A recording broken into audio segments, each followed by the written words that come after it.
क्षेपणास्त्राचा हल्ल्यात सुमारे 20 जण जखमी, बचाव कार्य सुरू.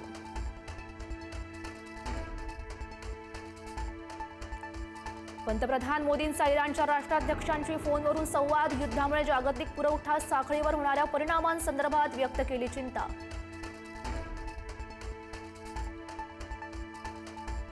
जर अमेरिकेनं पाकिस्तानवर हल्ला केला तर आम्ही दिल्ली आणि मुंबईला लक्ष्य करू. पाकचा माजी उच्चायुक्त अब्दुल बासित बरळला. बासितच्या वक्तव्यानं नव्या वादाला तोंड.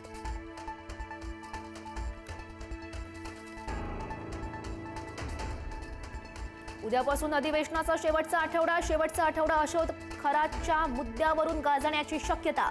खरात प्रकरणावरून विरोधक आक्रमक होण्याचे सुद्धा चिन्ह.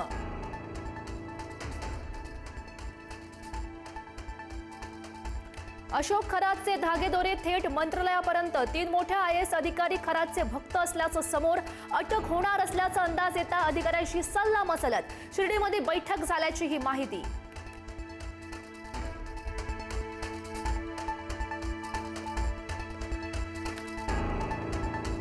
अशोक खरात प्रकरणात आयकर विभागाची एंट्री. खरातच्या मालमत्ता आणि कोट्यवधींच्या व्यवहारांची तपासणी होणार.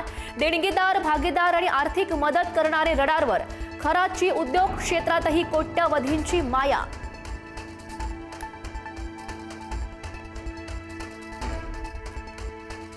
भोंदूबाबा अशोक खरातची 7 तास SIT चौकशी. खरात विरोधात तक्रार देण्यासाठी 3 महिला समोर. छडा लावण्यासाठी पोलीस आणि SITची बहुआयामी रणनीती.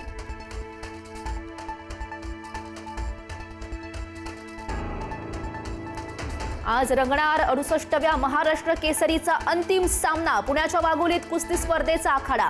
गादी विभाग आणि माती विभागातील मल्ल भिडणार.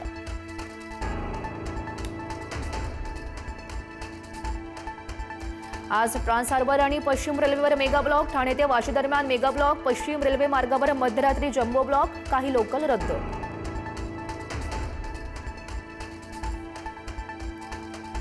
राज्यातील 10 जिल्ह्यांना पावसाचा येलो अलर्ट. वादळी वाऱ्यासह गारपिटीचा अंदाज. पुणे, सातारा, सोलापूरसह 10 जिल्ह्यांमध्ये पावसाचा इशारा.